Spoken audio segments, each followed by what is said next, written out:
It's sad that it seems like, at least in my own experience, the only people I've ever met that seem to care about the environment are secularists, you know. Right.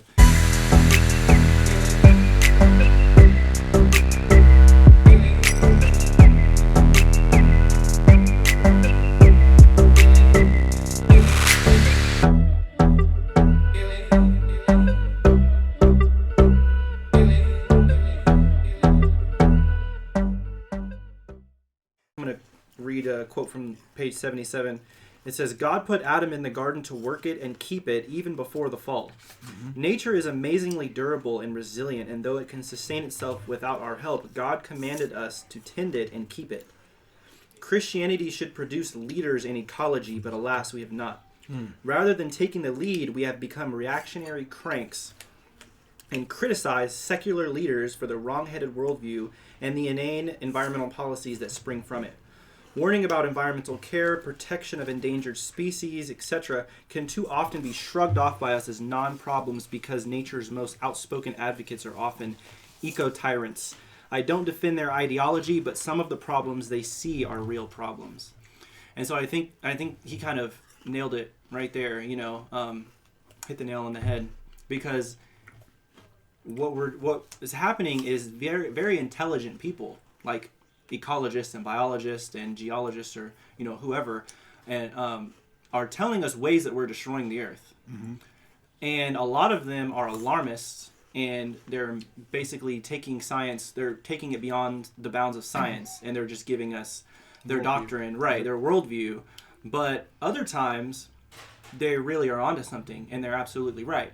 And it's sad that it seems like, at least in my own experience, the only people I've ever met that seem to care about the environment are secularists, you know. Right. And that, I think that's like a buzzword right there, the environment. Yeah. You know, when we hear that, we tend to just kind of put our walls up and like, okay, you're talking about the environment. You know what I mean? You care more about animals than you do about humans, which is oftentimes the case. Romans chapter 1, yeah. Right. But the thing is that the environment is where we live. It's the air we're breathing right now, the soil that, you know, our food comes from. We have this huge disconnect because we're all wearing cotton shirts, but I doubt any of us have, you know, any of you guys have watered the cotton that went into making your shirt. Right. So we don't really see that, you know. We're all, we're eating cheese, but none of us know how to milk a cow, right? Yeah. And so there's this disconnect, but yet there are, you know, the cow still needs to breathe and good air and to eat good food in order for all of us to be healthy. So, and God cares about those things. Sure. God cares about the welfare of animals. Sure. It's very clear in the Bible that he cares about the welfare of animals. And, you know, we need to be looking at what's, you know, how we're affecting God's creation. Sure. You know, we don't think about that because, you know, things come in and out of our home and we don't really see how they get there. Right. You know? Like the water, I don't know how the water gets to my house. I'm not a plumber. I don't know how. I just turn on the faucet, right, and then I don't know where it goes whenever it goes down the drain, and like what effect am I having on that?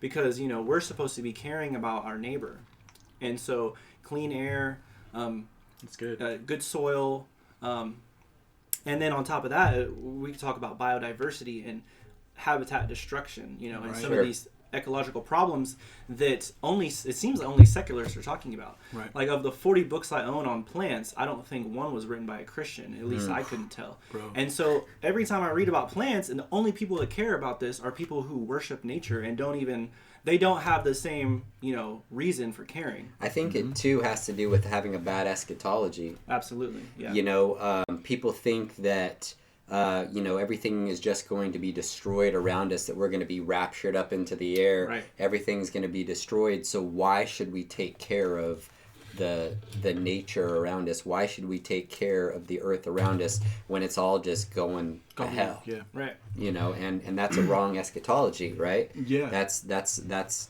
incorrect teaching and understanding of the text, which therefore creates Christians who don't care about the environment around them, or, you know, say they do and don't really put it into practice because they think they're just going to be raptured up into the air at some point in time. The earth is going to be done away with. Yeah, dude. I think one thing that I'm hearing is phenomenal right now. I think the one reason why we should care about subduing the earth is because through our inherent sin of that through Adam, we destroyed it.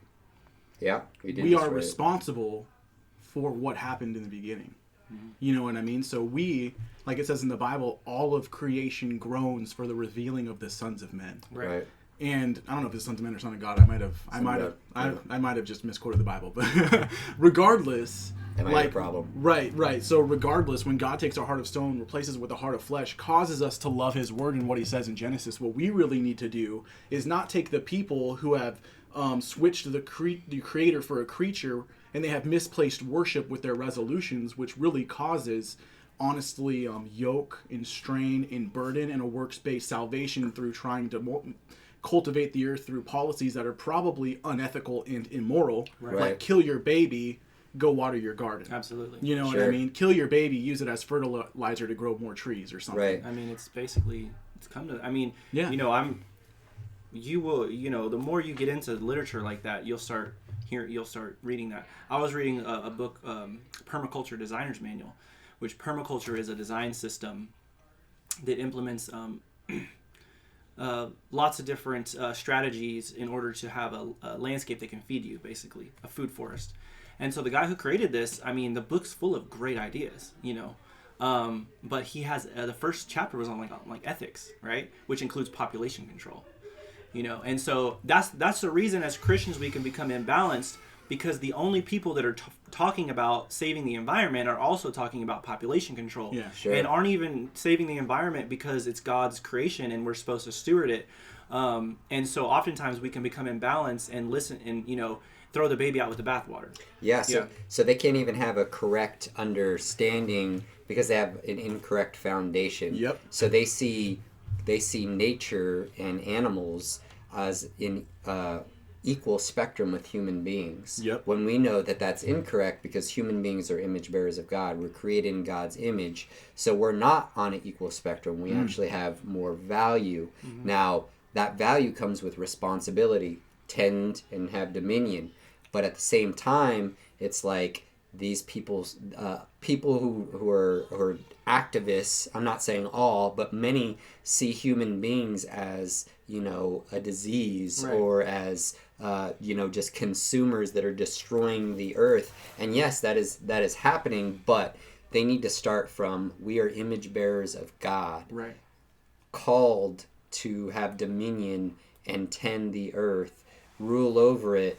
How do we do so from a biblical stance, with a biblical viewpoint in mind? Because if you, like you said, if you throw the baby out with the bathwater, well then let's get rid of humans too. Less humans means that the earth will be a cleaner place, and the value of life is equal to value of a cow's life. This is addition versus submission.